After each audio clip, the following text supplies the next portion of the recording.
जय गौ माता जयपाल वंदे मातरम। हमारे बुजुर्ग इस एरिया में रहने वाले राब छाछ की और देसी बाजरे की बनाते थे और खाते थे, क्योंकि राब जल्दी पचती है और राब छाछ में बनी हुई छाछ कभी जो है छड़ती नहीं, जल्दी पचाएगी, इसलिए वो बनाते थे। क्योंकि हम गर्म प्रदेश में रह रहे हैं, बाजरा अकेला गर्म है और राबड़ी बनने के बाद वो सम हो जाएगा, उसमें चंद्रमा की मात्रा बढ़ जाएगी, तो भोजन के लिए बड़ा एक अमृत है, चंद्रमा अमृत है, तो वो बनाते थे। आज वो हम बनाते नहीं। आज हम गर्म प्रदेश में रहने वाले बाजरा खा रहे, वो भी गर्म, और मिर्ची, लाल मिर्ची बहुत ज़्यादा गर्म है। और भी जो है माताएं जो सब्जियां बनाती है, वो तेल जो है रिफाइंड तेल उस सब्जी को जला देते हैं, वो लीवर के लिए इतना खतरनाक जहर है। हमारी माताएं सब्जी भी बहुत कम बनाती थी, जब बनाती थी जब किसी कार्यक्रम में मेहमानों को या हमारे को घी ज़्यादा खाना, क्योंकि घी थोड़ा, कुछ लोग तो वैसे खा लेते थे, कुछ नहीं ज़्यादा, अगर बाजरी रोटी गीली होगी नहीं खा सकते तो उसमें कड़ी और दाल थोड़ा ले लें, ताकि किसी प्रकार वो खाने की बड़ी विज्ञान थी। और आज जो है घी है नहीं, छाछ है नहीं, और लाल मिर्ची बहुत ज़्यादा, वो तरीदार सब्जी, वो तो खतरनाक जहर है। माताएं सब्जी जो है कैसे बनाती थी, मिट्टी की हांडी में थोड़ा सा नीचे चुपड़ दो और फिर सब्जी बनाओ, ताकि वो सब्जी फिर भी ठीक है, पर उसके साथ में छाछ चाहिए, राब चाहिए। अकेली सब्जी वो गर्म ज़्यादा है, और ज़्यादा गर्मी होने से आपकी बॉडी में जो है गर्मी पाकर सेल आपके जल जाएंगे, डेड हो जाएंगे। और कोई चीज़ ज़्यादा ठंडी है तो भोजन सड़ जाएगा, गर्मी है तो जल जाएगा, भोजन सम होना चाहिए। इसलिए गाय को समवर्धी कहते हैं, वो आपकी रसोई में अति आवश्यकता है। इसलिए हमारे ऋषि मुनि मेन जो है हमारी माता को गौ माता देते थे, उसके बिना वो रसोई कैसे पकाएगी।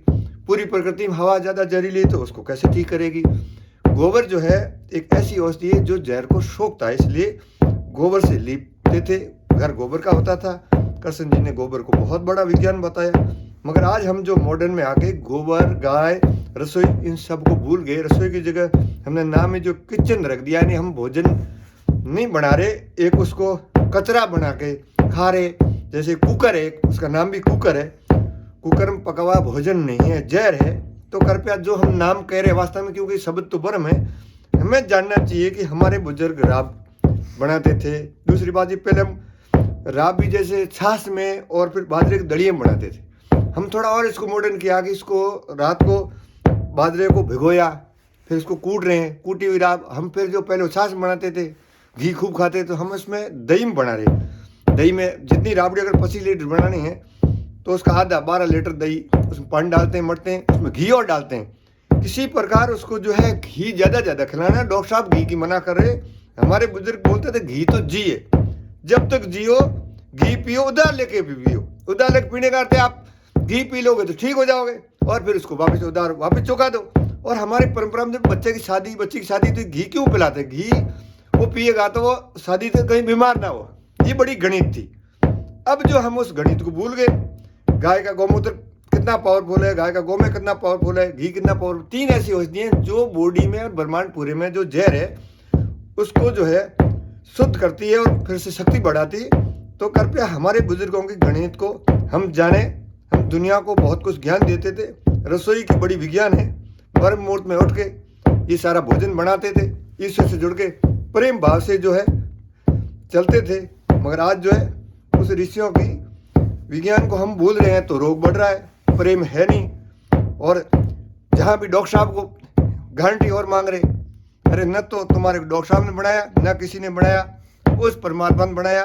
और डॉक्टर साहब गारंटी भी नहीं देते, वो तो वारंटी देते, वारंट दे रहे भाई जल्दी जा। गारंटी सब में गाय ही आ रही है, गाय के पास गारंटी है, क्योंकि शरीर जो है 7 धातु को बना हुआ है और 5 भूतों का। पूरे ब्रह्मांड में 5 भूत सही होंगे, उसके नियम से हम चलेंगे तो 7 धातु बराबर होंगे। 5 और 7 की जो पूरी विज्ञान है उसको ऋषि मुनि जानते थे। 12 जो नियम है सूर्य के, हृदय में स्वतः ही जो है उस सूर्य की तरफ प्रकाश हो जाएगा। हमें बोध हो जाएगा कि प्रकृति माँ के साथ जुड़े रहें। माँ अगर शक्तिशाली है तो बच्चा भी शक्तिशाली होगा। पावर हाउस से लाइट आ रही है तब तो बल्ब जलेगा, और जियो नीचे हो गया तो अपना अंधेरा हो जाएगा। तो आज वास्तव में प्रकृति हमारी पावर हाउस है। इस शिक्षा में पावर हाउस को खत्म कर रहे और लाइट मांग रहे, ऐसा होगा नहीं। जय गौ माता जय गोपाल वंदे मातरम। धन्यवाद।